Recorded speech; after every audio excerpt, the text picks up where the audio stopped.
Welcome to a galaxy far, far away. Here at the Cantina podcast, we provide top shelf service, including rumors, leaks, news, and reviews. Come in, order a Loman Ale, and remember, no droids allowed.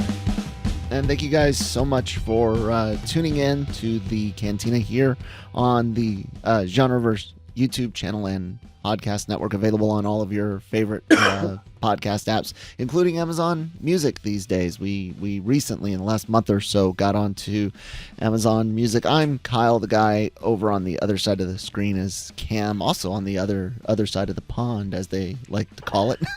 True. Cam, how's it going, man? Not too bad. Not too bad. Busy week. A lot of news this week to digest. A lot, and a lot of it centered it on the same a very thing. slow week up to a point, and then everything seemed to just kind of happen over the last 24, 40 hours. So It did. It's been a relatively interesting last few days, especially if you are into Hollywood drama. You're probably just eating this up, and I'm not talking like the what's the word I'm looking for? Not like the relationship drama, but like internal, like Hollywood drama, like film studio and stuff. Yes, and which I am a sucker for. So you guys can check out Daily Cup of Genre and Breaking Geek Radio this week, especially to see several episodes deep dive into the happenings over at DC and Warner Brothers, specifically surrounding Wonder Woman and now Superman. Oh my God, does that mean in January we're gonna get some Batman announcements? Because that would kind of round out the Trinity there, right? Anyways, this is the Star Wars show, so you guys can find other things there. We got a lot of other great content, written news and reviews, and celebrity interviews and more. I'm sure you guys have been talking about this non-stop on like Daily Cog. I haven't watched them yet because I've not had time this week, but I'm guessing that's what you've been chatting about. But there is a connection. Patty Jenkins, who was doing the Wonder Woman franchise back in 2020, had been announced to be doing directing Rogue Squadron. This was before Wonder Woman 84. She had a really fancy little intro for the announcement at Disney Plus Day or whatever it was when it was announced, whenever it was announced. I forget the event that it was announced at, but we all were kind of like, okay, yeah, we'll see how it goes. Wonder Woman was all right. We'll see what 84 is like. And after 84, a lot of people went, okay, can we talk about this pick? Especially me. However, after she was no longer able to move forward on Wonder Woman 3, the way she worded it, she did release a statement, because there was a lot of he said, she said going on the last few days. And she mentions Rogue Squadron in this. Did you ever get it up, Cam, for you to did you ever get the article up for you to read? That one, no, I didn't. Okay, so you can do that. No one. Problem. I've got the next one. No problem. So here's her official statement that she released regarding Wonder Woman and what there is with Rogue Squadron here. She said, here are the facts. One, originally left Rogue Squadron after a long and productive development process when it became clear it couldn't happen soon enough, and I did not want to delay Wonder Woman 3 any further. When I did, Lucasfilm asked me to consider coming back to RS, Rogue Squadron, after Wonder Woman 3, which I was honored to do, so I agreed.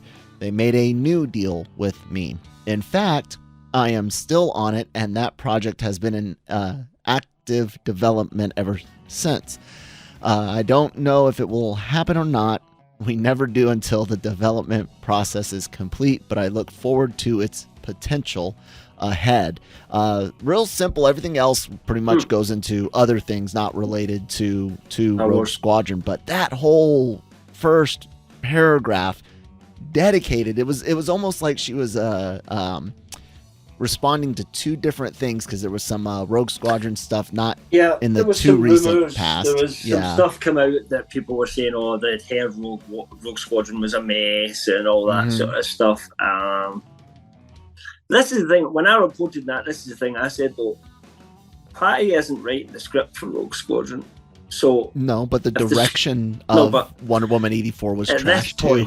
but that's not what would be happening at this point in the process, though, Kyle. Yeah, no. Do you know what I mean? So at this point in the process, it's about getting the script right. If there was issues with that, that wouldn't really fall on her, I would imagine. However, it does kind of back up more what we had heard, that there might have been some technological challenges that they were not able to overcome. The way she talks about they couldn't make it quick enough to suit her and her schedule.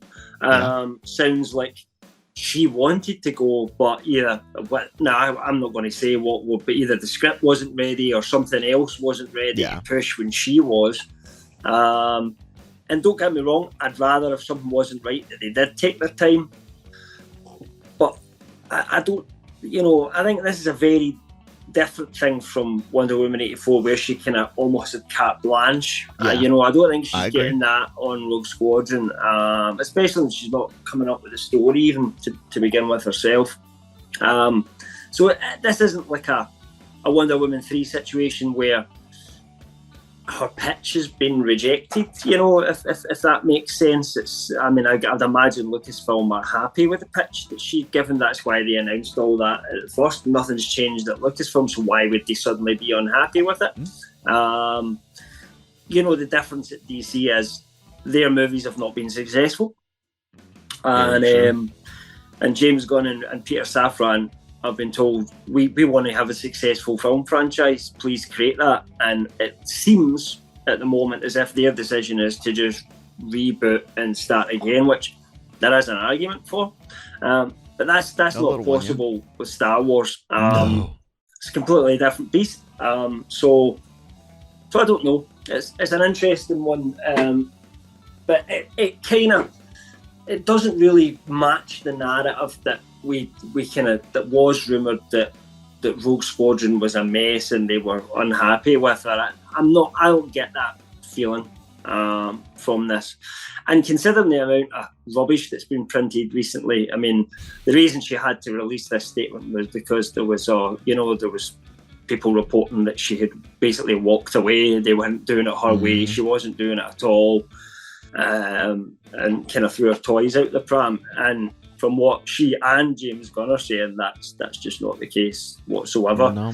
They decided to not go. I mean, a big thing why they wouldn't want to go in your direction is because we're not going to stick with Gal Gadot and we're going to reboot the whole thing. I could see her going, oh, that doesn't work for me. So we're going to move in a completely different direction. That's why we've rejected Wonder Woman 3. I'm not saying that they will do that, but I'm just saying that would be a more realistic possibility based on the circumstances we know to be fact. Yeah, I agree, and like I said, it's to me very obvious that she. My thing froze for a second. I lost a whole 18 frames. That was weird. It does seem that she was responding to multiple things, and like I said, I have my own fears and concerns about Rogue Squadron because of her, regardless of what position, because in Wonder Woman 84 she held multiple positions, so to speak, and the movie suffered across like all aspects. That being said, she was the director for the first film, and that was relatively competent and relatively enjoyable. I wouldn't say that some people that call it the greatest, when they say the greatest female led superhero film, I'm like, well, what do you count as a superhero film? Because it's like par for course as a superhero film. We've not had a huge in general. Amount of female led superhero films. Exactly. So it's kind of like, the point, compared we should to have had that, compared to like Batman and Catwoman. Superman. We've never really had Wonder Woman since the old 70s TV series. Right. So. Right, but it's like compared to Captain Marvel, okay, yeah, sure. But if you want to start bringing in some other things, I would probably say I thought Wonder Woman was a better movie than Captain Marvel. Yeah, exactly.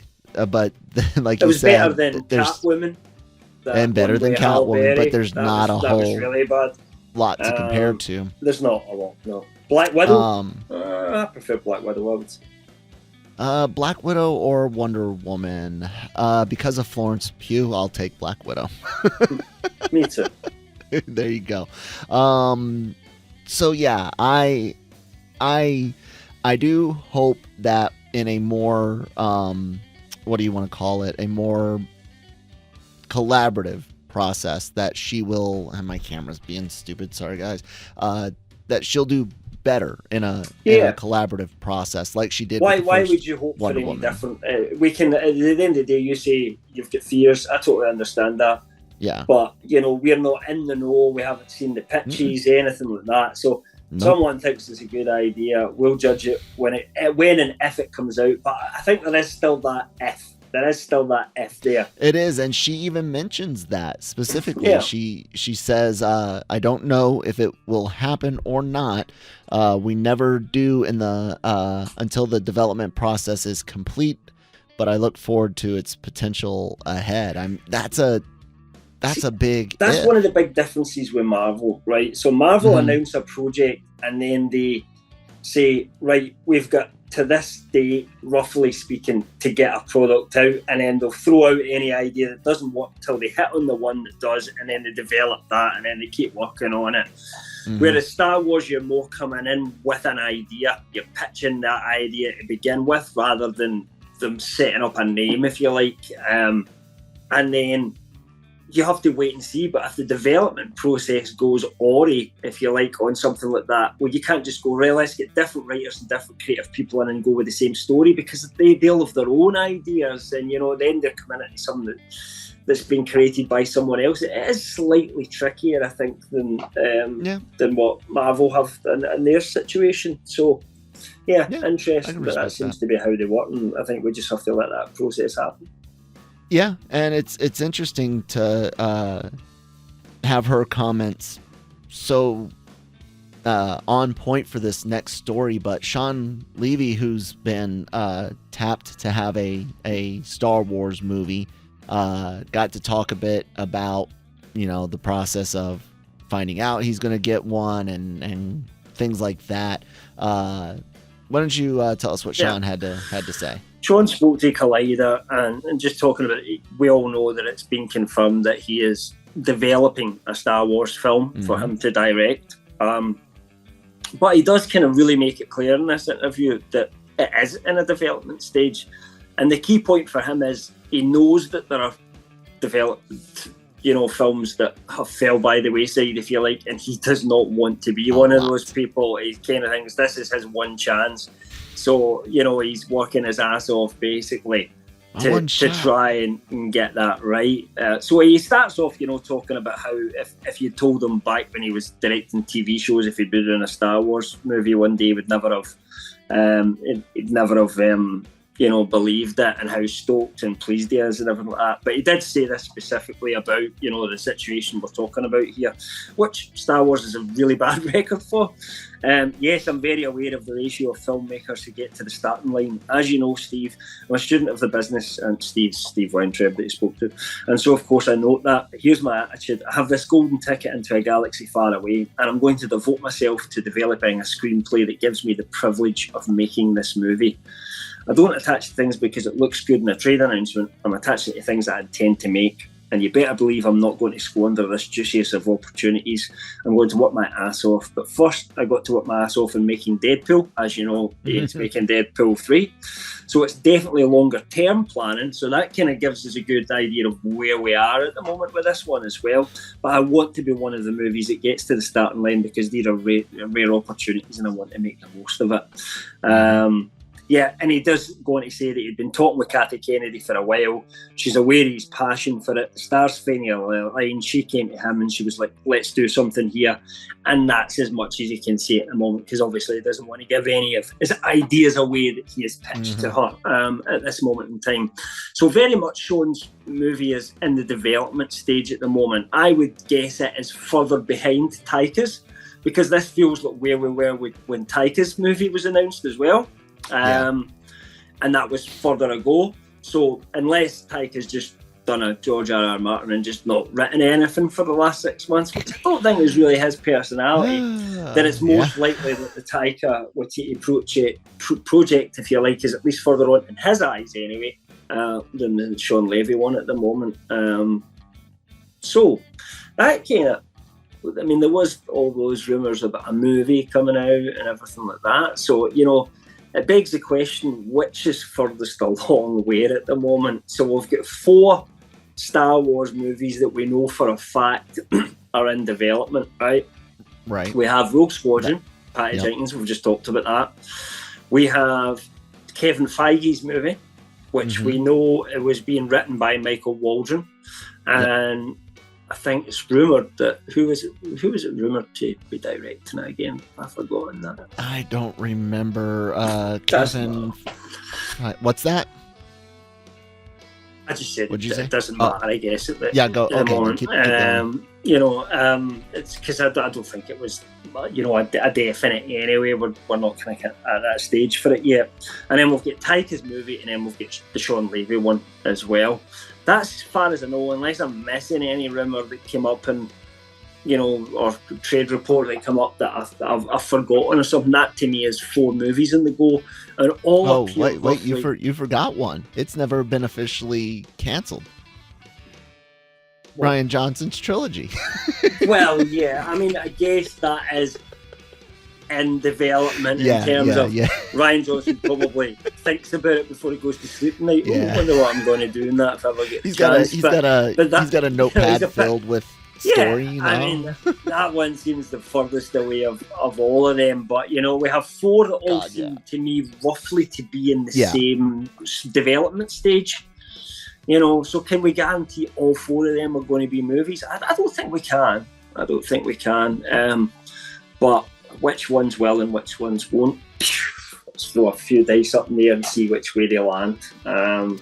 Everybody will be determined to make a Star Wars film. They all want to pull off the Star Wars film. The only one that I would say probably it will get made at some point is Kevin Feige's movie, because he's got too much power for them to kind of say, no, you're not getting that shot, Kevin, after all the money you've made for us. You're not going to, your idea, we just don't like it and we're not making it. What if it's not them that says no? What if Kevin's like, you know, hold on, guys, I need to get this house that Stan built back in order, because this shit's a mess. It's like a 4-year-old threw a tantrum in the MCU right now. Right, well, yeah, I get what you mean. That's his main focus, and it should be. That's his job at the end of the day. But he has made Disney a bucket load of money. Oh yeah, and I think if he wants to, it's happening. Chance and as a producer, it's up to him to pick the right script. To, you know, do all that anyway.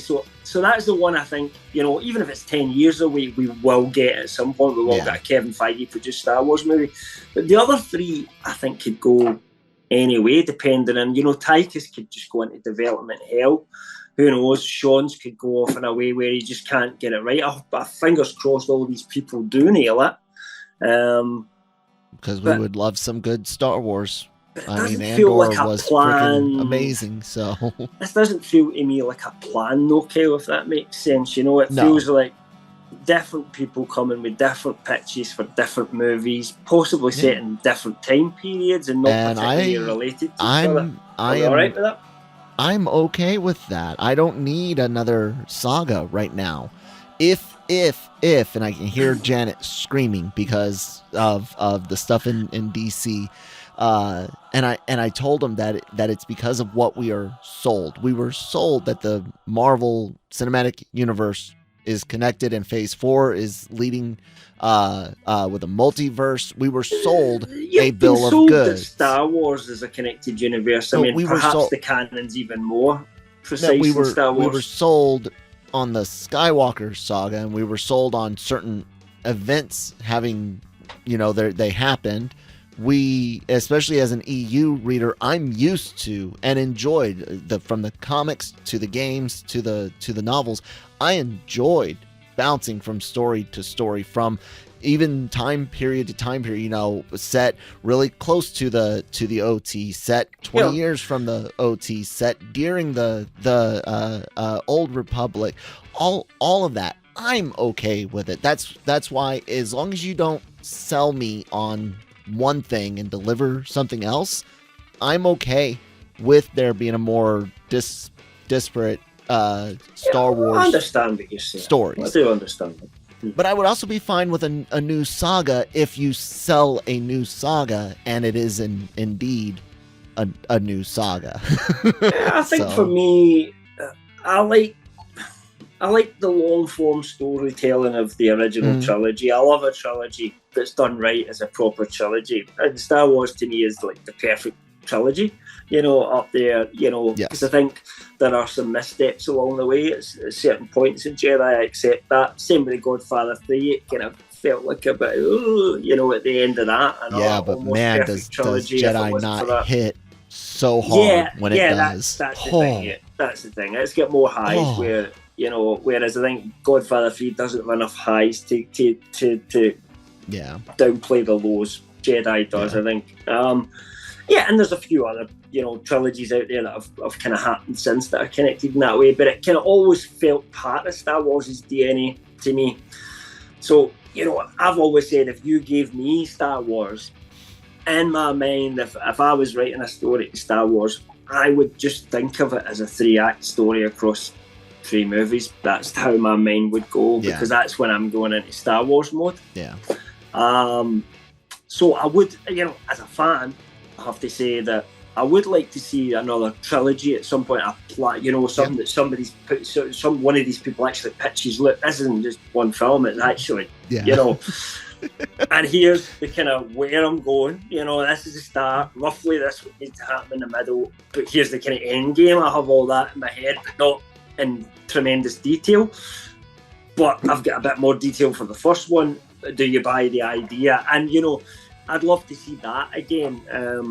I'm down with the Star that Wars too. universe as well. So I'm down with either or, so long as whatever you're selling. And I don't mean you have to tell me the actual story. I'm fine being surprised. I'm just saying, don't tell me 3 projects are going to forever change the universe and then none of them do.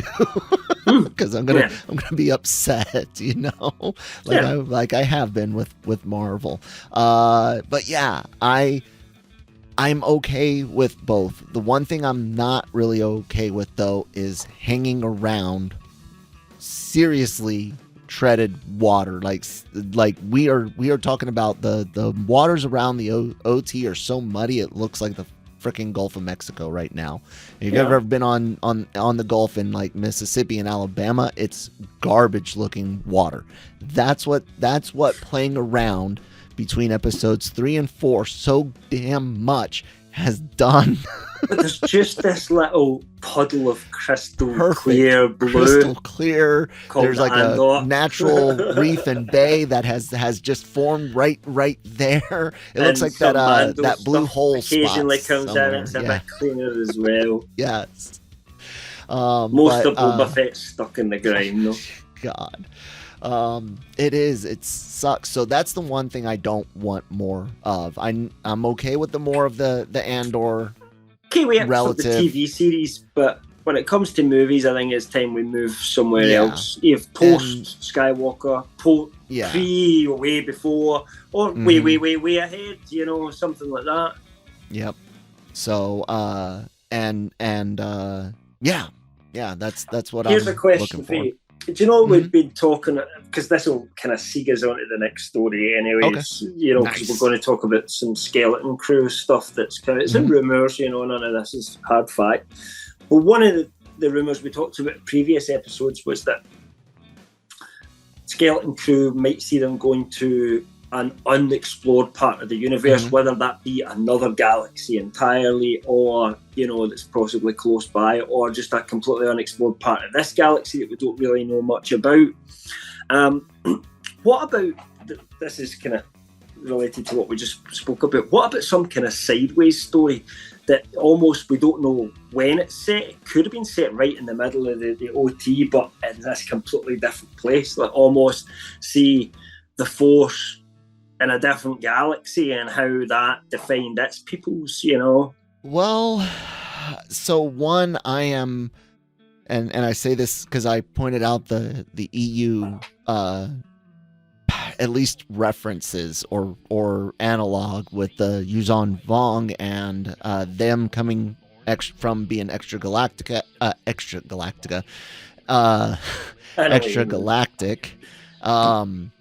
And I mentioned the Outbound Flight Project, which was the Republic's scientific exploration beyond the galaxy.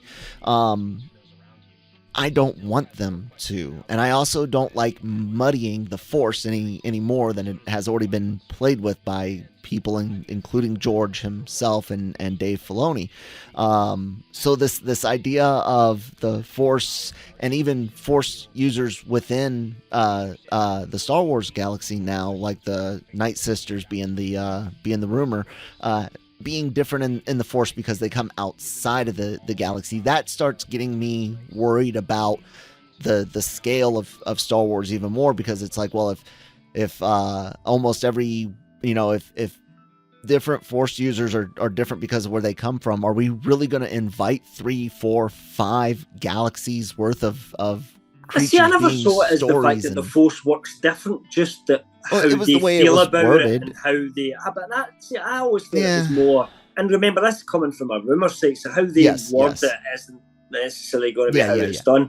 But to me, it was more like saying how people view the Force and use it. Yeah, but is different. Again, but it doesn't mean that powers are any different. It just means there could be like a different religious order. Yeah, I understand. I understand that, but you don't need them powers.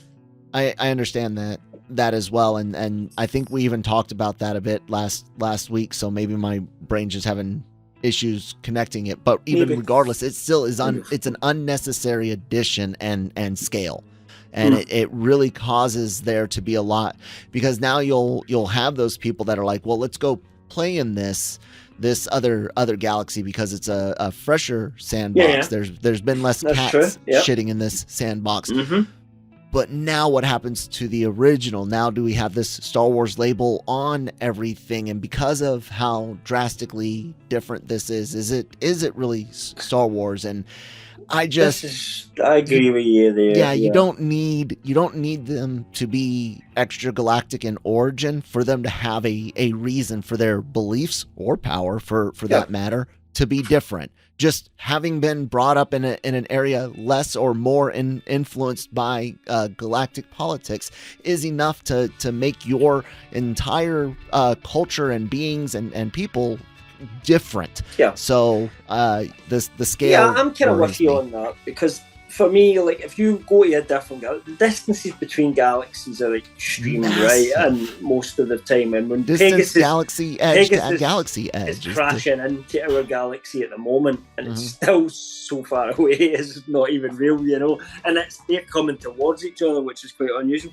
Most of them are moving further away from it. So I don't know, they're saying it's a long time ago, so maybe it could be a point in the universe when galaxies were still closer together, which is a fact that was the case. Do you really take the long time ago serious? Because didn't George say that it was just a storytelling thing? It doesn't matter. It's irrelevant. Okay. It really is irrelevant, because I know some people that want to technology society could come up. Right. At any point in time. It doesn't need to be reference to where our contemporary time I know sits. people that and even will use the whole Indiana Jones wink wink nudge nudge, see my movie and your movie thing as a no, they're story wise connected. I know people that do take a long time ago in a galaxy far far away, and that is another fear I would have, is them saying this new galaxy is our galaxy. No, no Earth Prime, no Earth in Star Wars, guys. I Yeah. know. Yeah, I'm with you on that. I mean, they could just explain that humans at some point in the past seem to have spread everywhere. Maybe that's how we ended up on Earth. You know what I mean? Who knows? But at any point, you don't need to connect it. My issue with the whole other galaxies thing was that you would kind of. The point is that they are so far away from each other that they would grow up independent of each other. You wouldn't have regular contact. You wouldn't imagine. That would be my guess. So it would be like how animals in Australia evolved completely different from animals in the rest of Asia because it split off millions and millions of years ago and was all completely separate. That's what you would expect from another galaxy. So it's almost like you're creating a brand new sandbox. And if you're creating a brand new sandbox, you don't have to stick to the same aesthetic, the technology's used. What's the point of calling it Star Wars anymore? What's the point of calling it Star Wars? You're kind of just adding the label on for a selling factor, or so you can use trademark stuff like the Force and lightsabers. You know? That as well, indeed, and like I said, even if everything else being fair and perfect, the scale of it just starts getting ridiculous. And as much as I loved Star Wars Visions, I don't want Star Wars proper to become anime where everything is this power power crawl that's just ridiculous. It's difficult to do that.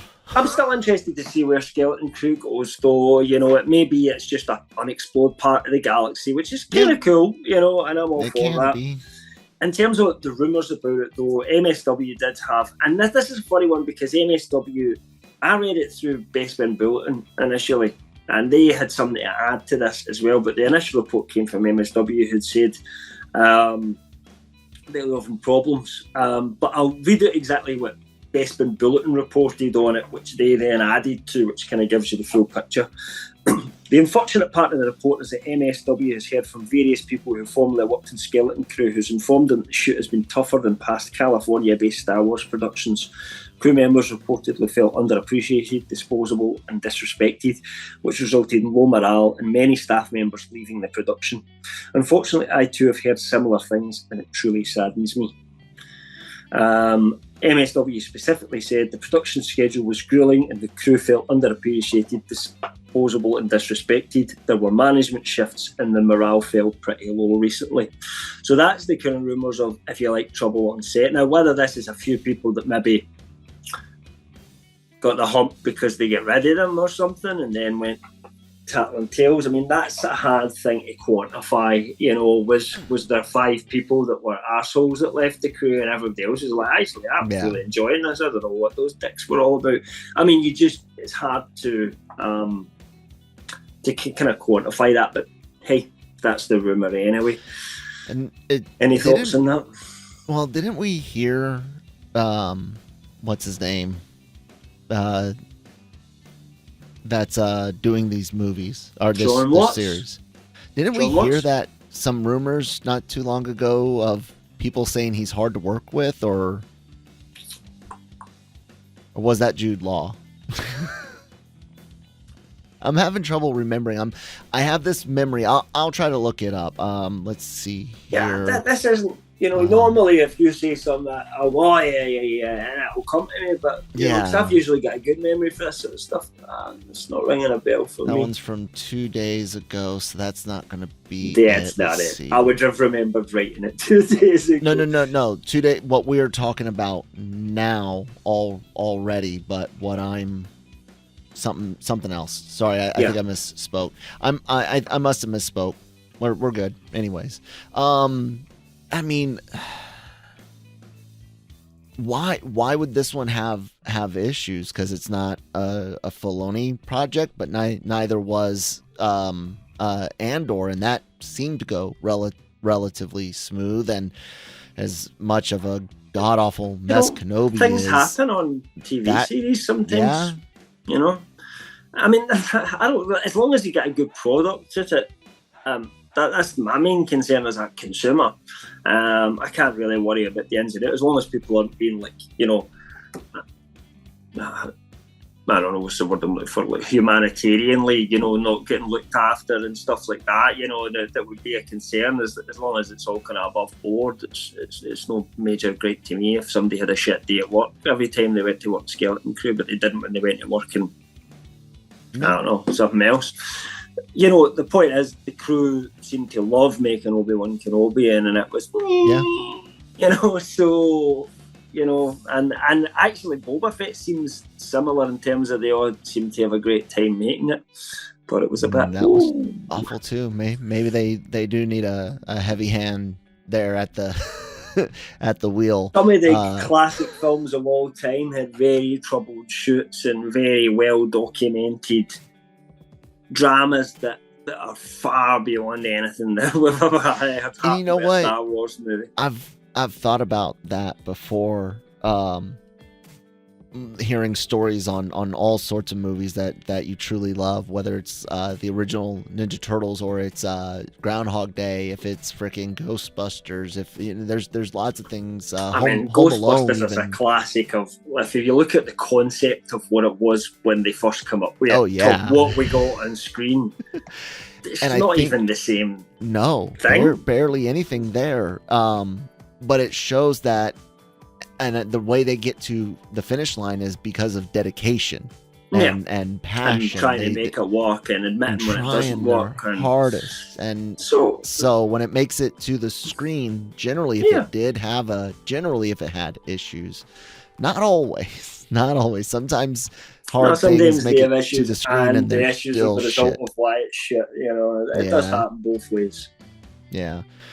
Anywho, there was the other thing about that was there was some kind of plot information, if you like, potentially. Obviously, again, rumors. We can't say for certain, but we don't have any clue about this stuff ourselves. So this is what MSW said. Spoiler alert, potentially, people, if you don't want to hear anything about it. Sources have said Jude Law's character is a teacher, and the show is like a field trip in and out of the known Star Wars universe with the Goonies, basically. Jude Law is part instructor of the students, part, you know, the older kind of person that looks after them, as like Bran was in the Goonies. They contend with pirates in unknown territories. The journey takes them through rough spots into opulent places. And he also says he saw some masks of aliens that were used, and one of them was a Weequay that looked really like Hondo Anaka. But then, as I said in my kind of coverage of this, I'm not being specious, but all Weequays kind of look the same to me. I'm not being funny, but they really do. It's kind of just the same mask, but they put different things on them, like to make them look different. So I don't know. It doesn't make sense to me why he would turn up. But at the same time, he's a fan-loved character. You won't know him because you don't really watch Clone Wars, but he is actually a really good character that you would probably enjoy. They used him in at Galaxy's Edge, didn't they? Any one of the animatronics there on the Millennium Falcon ride? I live in the UK, you know, and I'm not rich. I don't remember these places. I will never visit any of these places. No, I figured you remembered like seeing a news thing. Yeah, he is. He was used at like Galaxy's Edge. He's an animatronic there, so that's where I know him from. And not having been there, because I've never been there, I just saw the internet. Clone Wars, he turned up Rebels as well. He was probably a bit better in Rebels because he was like older and kind of just more a cocky criminal, if you like, that you kind of has got the best interests at heart, but isn't really a bad guy, you know, at the same time. Do you know what I mean? Yeah. He's one of those types of characters, a lovable rogue. That's the word I want to use. But I mean, whether he's in it or not, it's hard to say. But that kind of, I mean, we don't know whether this stuff is genuine or not, but it kind of matches enough of the little other tidbits that we've heard. Some of them coming from the same site, though, to be fair. You know, we've not had a lot of information from elsewhere that could sort of verify this and back it up, but they do seem to have a good hit rate when it comes to Star Wars stuff. So, you know, most likely there'll be, at least, if it's not 100% true, there'll be 60-70% of it that does fall in, because, like, you know, that just makes sense to me. Yeah, I can see that.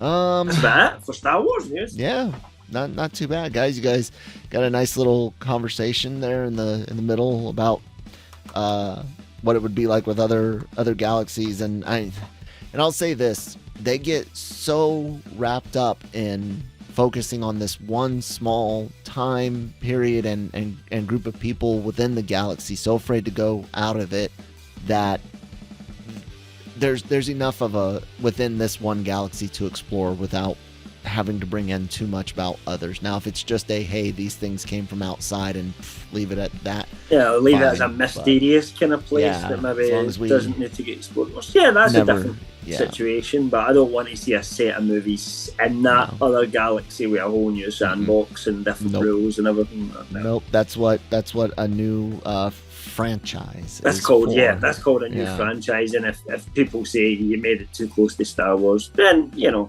probably did, and you'll get sued. Good luck with that. Anyways, guys, that'll do it for us. Check out the website, lrmonline.com, every day for all entertainment news, needs, opinions, written articles, reviews, celebrity interviews. All this stuff we spoke about, it's all on there. All up there, and more. You can, if you're listening to this podcast on your favorite app, hit that red or hit the follow button. We got a lot of great shows. Daily Cog, Breaking Geek, covering general geek and pop culture entertainment. We've got AVR for anime, Marvel Multiverse for Marvel, and of course the Cantina for Star Wars. All of those get video format on YouTube. So if you like YouTube videos, subscribe to the channel, because we also have some YouTube exclusive stuff like the anime reactions and trailer reactions, so check those out. And that's it, Cam. That's the plugs, man. Anything else you wanted to say? We're almost, because we'll be doing another one next week, won't we? That'll be kind of our last one before Christmas. So we'll wish everybody Merry Christmas at that point. All right, guys. May the Force take weeks off. No, not unless we absolutely have to. Yeah. All right. May the Force be with you.